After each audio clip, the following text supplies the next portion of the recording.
Hey brother, it's Dan with Good Guys to Great Men. Thanks again for watching today.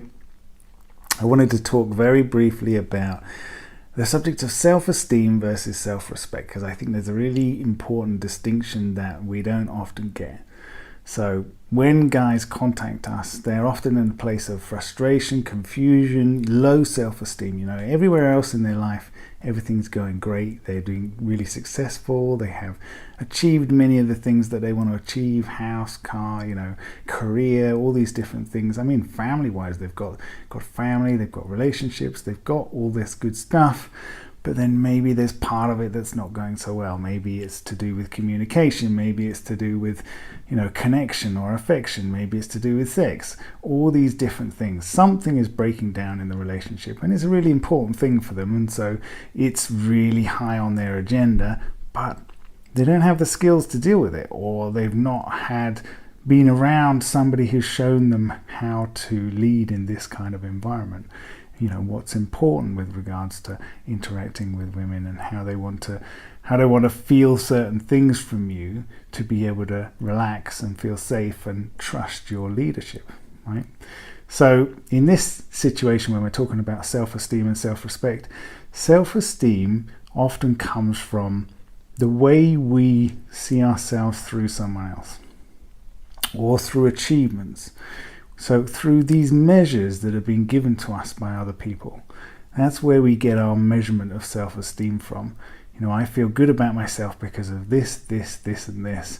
And actually a lot of those things, a lot of those definitions are given to us either by parents or by schooling or by certain skills, that we've acquired along the way, certain positions that we've taken up, accolades, money that we're earning, all this different stuff. It's all identifiers that makes us feel good about ourselves, but it's all external. So that's where the self-esteem trap comes in. And the same with our partners, right? When she's saying great things about you, when she's being affectionate towards you, when she wants you and wants to have sex with you, then you feel great. Self-respect, on the other hand, self-respect is a much deeper thing. Self-respect has to come from something that you've chosen for yourself, right? So this might mean that you make a choice, make a decision because something's right, rather than because it's going to get you something, right? So this might mean that you make a decision that loses you money, that loses you a position change, that loses you an increase in salary, or an accolade or some kind of achievement. But you make that decision because it aligns with your values, because it aligns with who you say you are. And every time you do that, self-respect changes. You feel good about yourself. You're holding yourself to a certain standard. You're holding yourself to something that is really important to you. So self-respect is why I say self-respect is the foundation of confidence.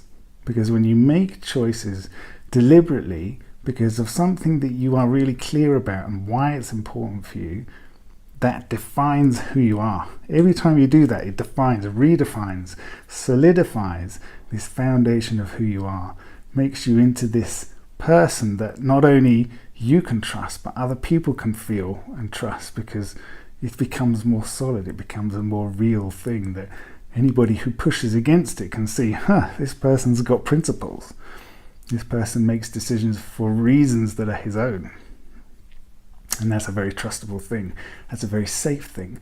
That is something that somebody wants to be around and open up towards and be vulnerable with and be affectionate with and be led by. And then there's lots of fun that comes from that situation. So that's what I wanted to give you today, guys. Just a simple distinction between self-esteem and self-respect. Take it easy. See ya.